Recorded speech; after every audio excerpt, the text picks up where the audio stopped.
When Karen was a child, she enjoyed coming to the beach with her mother. They would build sandcastles and search for the prettiest seashells they could find. After her father left when she was very young, Karen's mother focused all her energy on raising her. Before we continue, please take some time to subscribe to Dailydose, like, and share this video with your friends. Even as she grew up, and her mom grew too frail to walk to the beach, Karen still enjoyed coming to sit and read some books while listening to the waves. Karen also noticed that an old lady was at the beach every time she would go. She wondered why the old lady would sit in the same spot and stare ahead. One day, she decided to walk up to her and get to know her a little better. "Hi, how are you? Are you okay?" she asked as she walked towards her. "Yes, I'm all right, dear. I see you decided to satisfy your curiosity today," the woman said and grinned. "I know you stare at me for some time when you come to the beach. Don't worry, I would stare at me too if I were you."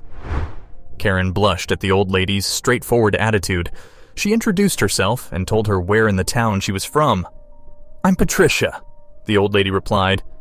"I have lived in this town my entire life. Honestly, I am interested in why you come here. Every time I visit this place, you're sitting in the same spot and staring out." "Do you come here every day?" Karen asked. "Yes, I come here every day to wait for my son," Patricia replied. "See, when I was around your age, I met an amazing man and we got married. He was a sailor and would go exploring for months on end." "That sounds like a life full of adventure," Karen smiled. "Well, one day he was preparing to leave for a sailing expedition and I didn't want him to go. He promised me he would come back, but he was shipwrecked and he never came back." Karen was saddened to hear her story, but she remained curious. "I'm sorry for your loss, Patricia, but you said you're waiting here for your son?" "I am. John grew up to be just like his father. I tried to steer him away from a life at sea, but he was so stubborn," Patricia said. "He also wanted to sail?" Karen asked. "Unfortunately, John wanted to complete the sailing expedition that his father took. Before he left, he asked me to wait for his ship right here.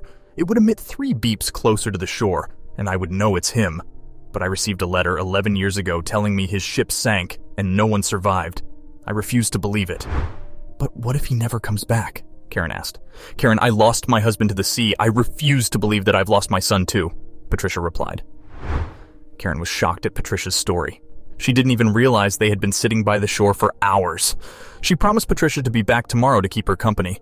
Patricia was happy to hear that and said that she looked forward to seeing her and getting to know her as well. Karen kept her promise and came to sit with Patricia every day. She worked as a baker at night, so she could join Patricia in the early afternoons after getting some sleep. She brought Patricia some of her cookies, and they shared tea. One day, while the ladies were sitting at the shore, they saw a ship approaching.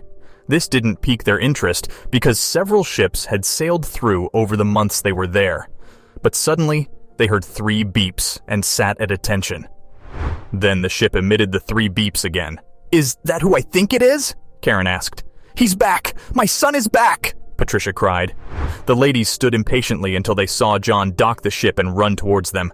Karen watched tearfully as the mother and son embraced.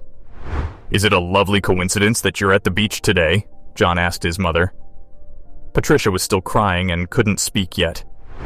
"She's been here every day for 11 years since she heard that your ship sank," Karen answered.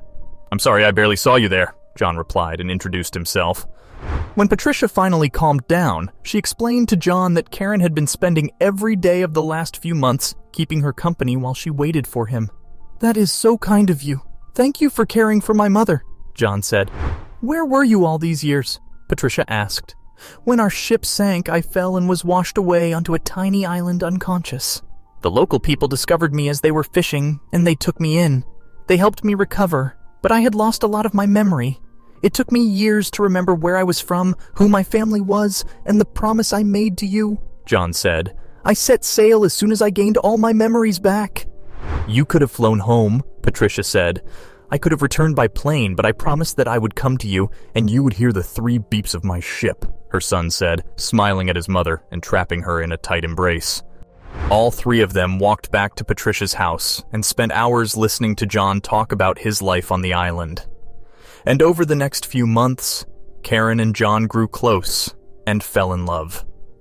The wedding took place on the beach, and they soon started a family.